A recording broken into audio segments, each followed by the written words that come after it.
El Real Betis Balompié culmina la semana trágica del Atlético de Madrid, que vuelve a perder en esta ocasión de manera totalmente merecida. Muy superior el Betis, sobre todo en la primera parte, en la cual perdonaron muchas ocasiones claras de gol. El Atlético de Madrid sacó el orgullo en la segunda parte y pudo incluso llegar a empatar. Pero la realidad es que el Betis perdonó mucho más de lo que lo hizo el Atlético de Madrid y al final se acaba llevando una victoria totalmente justa del Benito Villamarín. Muchas cosas que analizar porque este partido deja bastante tocados a los del Cholo Simeone. Vamos a ver lo que ha dejado ese Betis 1, Atlético de Madrid 0. Vamos a ello.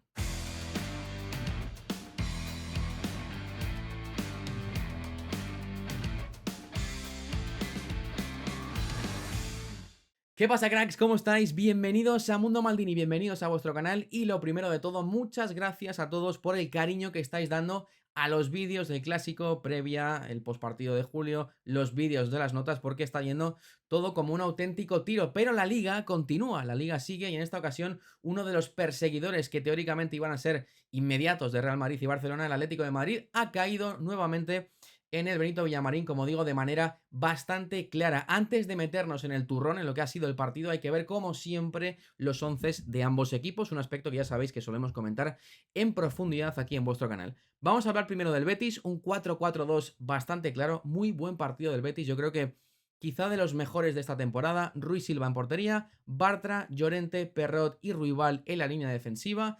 Un esquema que, bueno, viene repitiendo el conjunto de Manuel Pellegrini, muy profundos ambos laterales, sobre todo en la primera parte en la cual el Betis ha podido atacar mucho más, presionando muy arriba y ahogando por completo las opciones de salida de balón del Atlético de Madrid, anulado por completo tanto Jiménez como Reinildo como Witsel sacando la pelota, muchas pérdidas de todos ellos. Cardoso y Altimira en el doble pivote, un doble pivote que va a costar mucho mover. Cardoso ha hecho un auténtico partidazo, para mí el MVP sin duda, Johnny Cardoso, es verdad, se lo han dado a Abde, pero el jugador más importante para mí de este partido es Johnny Cardoso, porque ha tenido un grado de recuperación, de compromiso, de repetición de esfuerzos tremendo el futbolista que vino de Estados Unidos el pasado mes de enero. Por delante, Abde en la banda izquierda, partidazo de Abde, una y otra vez encarando, no ha parado, es verdad que algunas veces quizá un poquito chupón, pero ha generado una auténtica barbaridad de ocasiones, lo cual también nos lleva a pensar que ha fallado muchas ocasiones es Abde, pero lo cierto es que ha hecho un partido espectacular. Fornals por la derecha también me ha gustado muchísimo, metiéndose mucho por dentro, los dos teóricos extremos del Betis muy por dentro, lo que favorecía lógicamente la profundidad de los dos laterales, sobre todo de Ruibal, que ha hecho mejor partido en mi opinión que Perrot. Vitor Roque y Chimi Ávila, sin ser dos jugadores de referencia absoluta de 9 como tal, pero con mucha movilidad. Vitor Roque, su partido de cara a gol, fallón, como viene siendo habitual, pero creo que poco a poco está encontrando su juego en una posición un poco quizá más retrasada de 9, ¿no? Creo que es poquito a poco se está convirtiendo en un jugador más completo en cuanto a apoyos, asociándose bastante mejor. De hecho, le da un pase de tacón a Abde que acaba en el palo. Y bueno, poco a poco entrando mejor en el juego, pero ya digo, de cara a gol, pues sigue siendo su gran debe en esta Liga Española. Y el Chimi Ávila, que ha hecho un partido también muy bueno, con, bueno, peleándose con los centrales durante todo el encuentro, ¿no? En defensa, el mismo esquema para el Betis. En la primera parte, sobre todo, en bloque altísimo, con los dos delanteros presionando muchísimo salida de balón. Y en la segunda parte sí que es cierto que luego un bloque medio del 45 a 65, ya los últimos minutos claramente bloque bajo saliendo a la contra, ¿no? En la segunda parte entraron Sabalí, Hassan Diao e Iker Losada para los locales. Y vamos con los del Cholo Simeone, que si bien esta vez ha vuelto a sacar defensa de 4, ya lo hizo entre semana frente al Lille, la ha cambiado bastante rápido. Oblak en portería, Nahuel Molina, otro partido intrascendente a todos los niveles de Nahuel Molina. Witsel, Jiménez, Reinildo, Gallagher y Coque, cuyo partido pues ha vuelto a ser bastante malo. Gallagher, que empezó muy bien la temporada y que para mí sigue siendo fundamental en este Atlético de Madrid. Bueno, en la segunda parte lo ha quitado porque su partido tampoco estaba siendo bueno. Lino por el costado izquierdo, De Paul por el derecho en esta posición.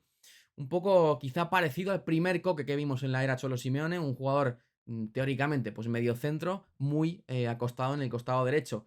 Una posición en la que yo sinceramente sigo sin verle. Griezmann en la doble punta con Julián, pero ya sabéis que Griezmann pues suele venir mucho abajo a recibir, la vuelta a hacer.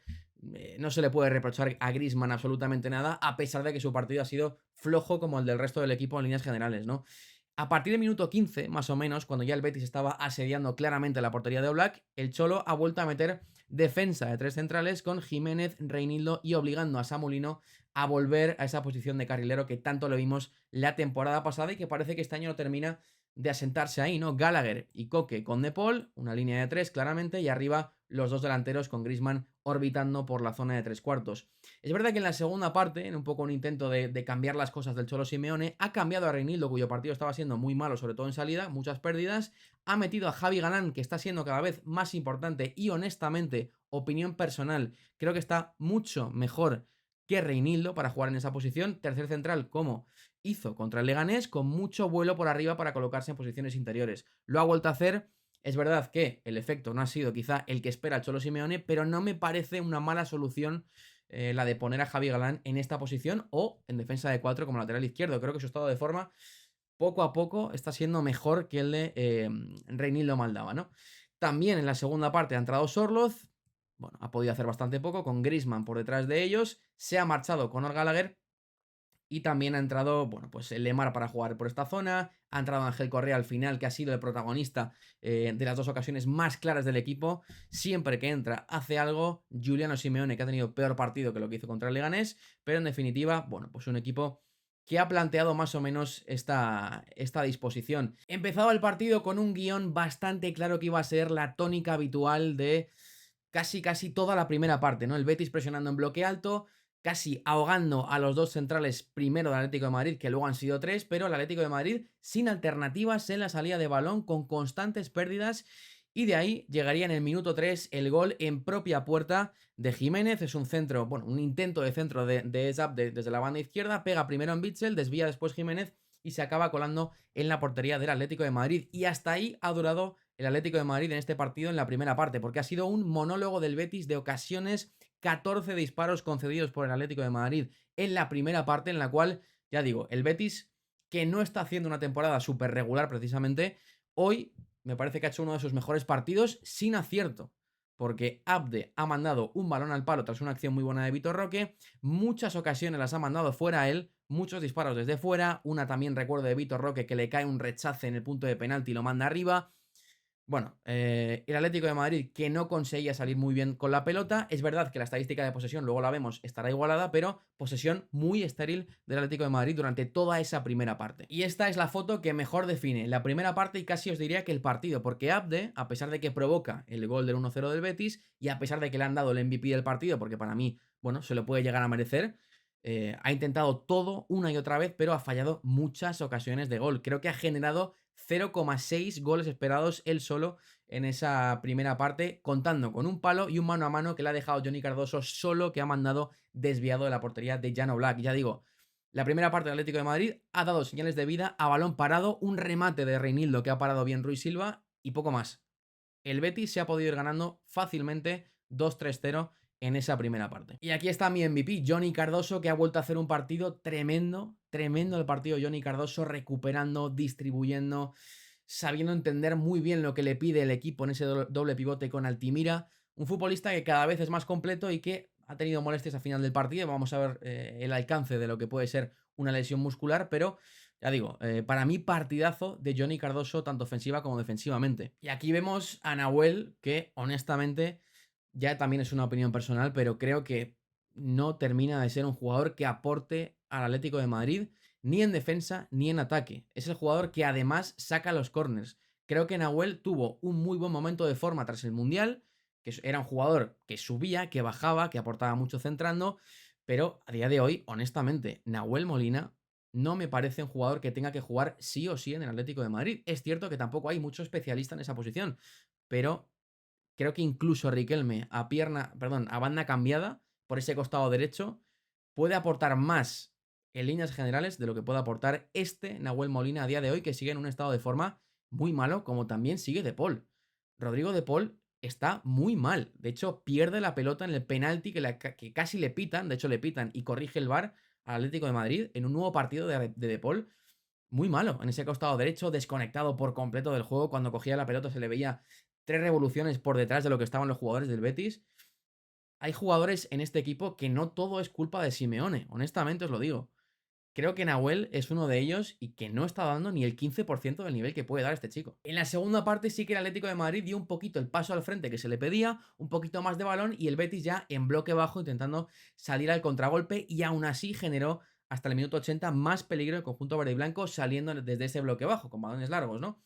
Este es el penalti que se pita por este juego peligroso de Javi Galán que, honestamente, sin ser una jugada súper clara, porque no lo es, no me parece que sea súper claro que no es penalti, en mi opinión no lo es, ¿vale? Creo que es más natural meter la pierna ahí que meter la cabeza. Y además creo que da balón en cualquier caso, antes de dar, porque es que no se termina de ver en ninguna de las repeticiones del todo que le dé en la cabeza. Entonces, el VAR, viendo que no tenía una repetición que claramente le pudiese corregir como tal, el colegiado fue a verlo, se lo sugirieron y decidió no pitar penalti. Ya digo, es una jugada complicada, pero honestamente creo que no es suficiente como para pitar penalti porque la cabeza va muy abajo del futbolista de Fornals, que antes, en esa misma jugada, el rebote es del palo. O sea, otro palo que había tenido el Betis, dos palos, muchos manos a manos, disparos desde fuera y el Atlético de Madrid que cuando ya estaba volcado, en el minuto 80 más o menos es cuando ha llegado el primer palo de Correa y en la siguiente jugada prácticamente una prolongación de cabeza, segundo palo de Ángel Correa que ha sido lo más destacado del Atlético de Madrid en el ataque. ¿Ha podido empatar con esas dos ocasiones? Sí, pero creo que en líneas generales el partido se lo lleva al Betis con total justicia. Vamos a ver las estadísticas, como siempre, de los amigos de Flash Score, como os gusta tanto. 1,95 goles esperados para el Real Betis Balompié, 0,54 para el Atlético de Madrid. O sea que lo normal es que el partido hubiera acabado 2-0 teniendo en cuenta, la claridad de las ocasiones del conjunto verde y blanco. 42% de posesión a 58, más balón para el Atlético de Madrid, sobre todo por la segunda parte, pero fijaos, 24 remates ha concedido el conjunto colchonero por 10 que ha protagonizado. 3 a puerta, 3 del Atlético de Madrid por lo fallón que ha estado Abde, muy fallón, ya os lo digo, pero también es verdad que él no es delantero centro, no está obligado a definir de la mejor manera y por eso le han dado el MVP, porque es que ha sido el jugador más peligroso constantemente, como ya lo fue entre semana con ese golazo que le marca el Copenhague. Ya digo, en la primera parte 1,38 para el Betis, 14 remates del conjunto verde y blanco, 3 del Atlético de Madrid y en la segunda mitad mucho más balón del Atlético de Madrid, en bloque bajo el Betis esperando generar peligro a la contra, como sí que lo ha generado y aún así estando en bloque bajo ha generado muchos más remates que el Atlético de Madrid, que solamente ha hecho uno a puerta, aunque es verdad que ha tenido dos palos. Ha podido empatar el Atlético de Madrid con los dos palos de Correa seguidos.